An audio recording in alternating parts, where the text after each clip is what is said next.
హనుమాన్ ఈ సినిమా చిన్న సినిమాగా 2024 సంక్రాంతికి రిలీజ్ అయ్యి ఎంత పెద్ద హిట్ అయిందో తెలుసు కదా. తేజ సజ్జా సూపర్ హీరోలా మారి వారి ఊరి కష్టాలు తీరుస్తారు. అలానే లాస్ట్ కి హీరోతో పోరాడి హనుమంతుడికి శక్తి దాగున్న ఒక మ్యాజికల్ పవర్స్ ఉన్న వజ్రంతో వీళ్ళని ఓడిస్తాడు. అయితే హనుమంతుడికి ఏకంగా మన విభీషణుడు సహాయంగా నిలిచి ఆ శక్తిని దుష్ట శక్తుల పాలు కాకుండా కాపాడుతాడు. అయితే లాస్ట్ కి ఆ వజ్రంలో ఉన్న హనుమంతుడి శక్తిని మింగేస్తాడు మన తేజ సజ్జా. సో ఇలా సెకండ్ పార్ట్ కి లీడ్ ఇచ్చి సినిమాపై అంచనాలు పెంచేశారు. ఇక ఇప్పుడు 2 ఏళ్ల తర్వాత సెకండ్ పార్ట్ షూటింగ్ జరుగుతుంది. అయితే మరి ఈ సినిమా అప్డేట్స్ తెలుసుకుందామా?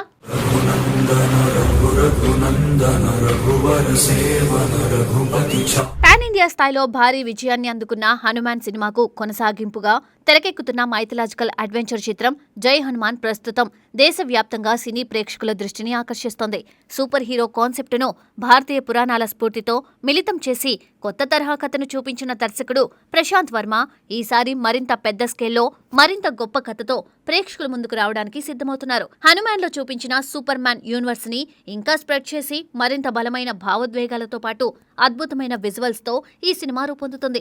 ఈ సినిమాలో కథానాయకుడిగా నటిస్తున్న రిషబ్ శెట్టి ఇప్పటికే కాంతారా సినిమాతో దేశవ్యాప్తంగా గొప్ప పేరు సంపాదించుకున్నారు. ఇప్పుడు ఆయన జై హనుమాన్ లో వీరాంజనేయుడి పాత్రలో కనిపించబోతూ ఉండడం ఈ ప్రాజెక్టుకు మరింత ప్రత్యేకతను తీసుకొచ్చింది. రిషబ్ శెట్టి నటనలో ఉండే ఆ పవర్, ఆధ్యాత్మికత ఇంకా నేచురల్ ఇంటెన్సిటీ అన్నీ కలిసి హనుమంతుడి పాత్రను మరింత బలంగా నిలబెట్టే అవకాశం ఉంది. ఆయన ఈ పాత్ర కోసం ప్రత్యేకంగా శారీరకంగా, మానసికంగా కూడా సన్నద్ధమవుతున్నారని సమాచారం.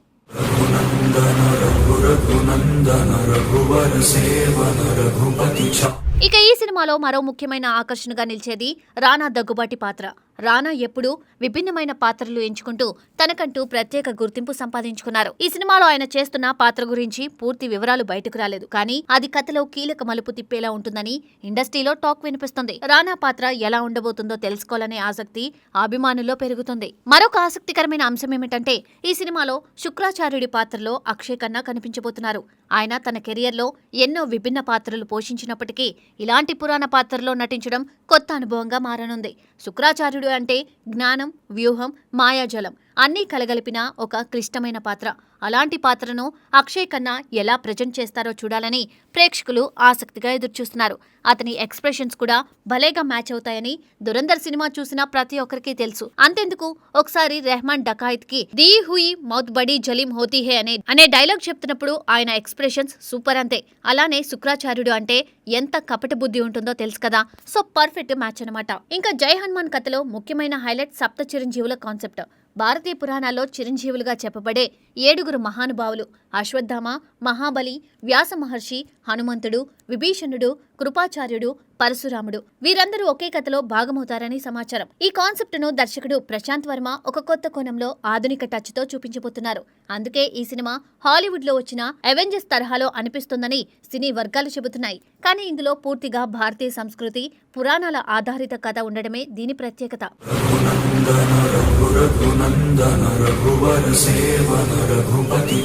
ఇప్పటికే ఈ సినిమా మొదటి షెడ్యూల్ విజయవంతంగా పూర్తయింది. ఆ షెడ్యూల్లో ప్రధానంగా కొన్ని కీలక సన్నివేశాలు, యాక్షన్ ఎపిసోడ్స్ చిత్రీకరించినట్లు సమాచారం. తాజాగా 2వ షెడ్యూల్ కూడా ప్రారంభమైంది. ఇందులో రిషబ్ శెట్టి, రానా దగ్గుబాటి, అక్షయ్ ఖన్నా వంటి ప్రధాన తారలపై కీలక సన్నివేశాలను దర్శకుడు తెరకెక్కిస్తున్నారు. ప్రతి సీన్ను చాలా గ్రాండ్ గా విజువల్ ఎఫెక్ట్స్ కు ప్రాధాన్యమిస్తూ చిత్రీకరిస్తున్నారని తెలిసింది. సినిమా కథ గురించి బయటకు వచ్చిన ఒక ముఖ్యమైన విషయం ఏమిటంటే శ్రీరాముడికి ఇచ్చిన మాట కోసం హనుమంతుడు చేసే యుద్ధమే ఈ కథకు ప్రధాన బలమని అంటున్నారు.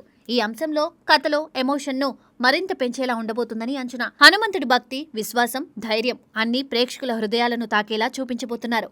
అదే సమయంలో యాక్షన్ సన్నివేశాలు, విజువల్ గ్రాండియర్ కూడా ఈ సినిమాను ఒక కొత్త స్థాయికి తీసుకువెళ్తాయి.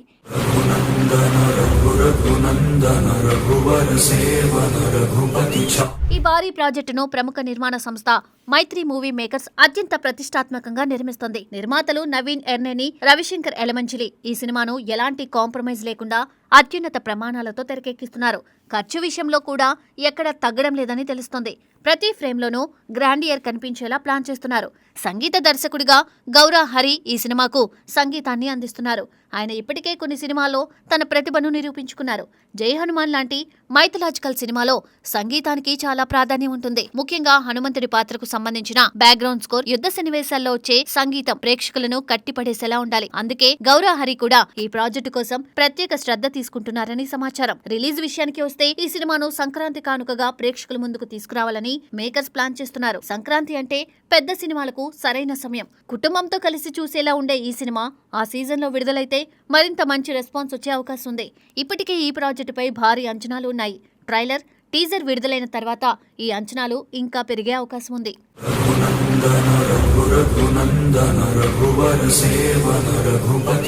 మొత్తానికి జై హనుమాన్ ఒక సాధారణ సీక్వెల్ మాత్రమే కాదు, ఇది భారతీయ పురాణాలను ఆధునిక టెక్నాలజీతో మిళితం చేసి చూపించే ఒక భారీ విజువల్ ఎక్స్పీరియన్స్ గా నిలవబోతుంది.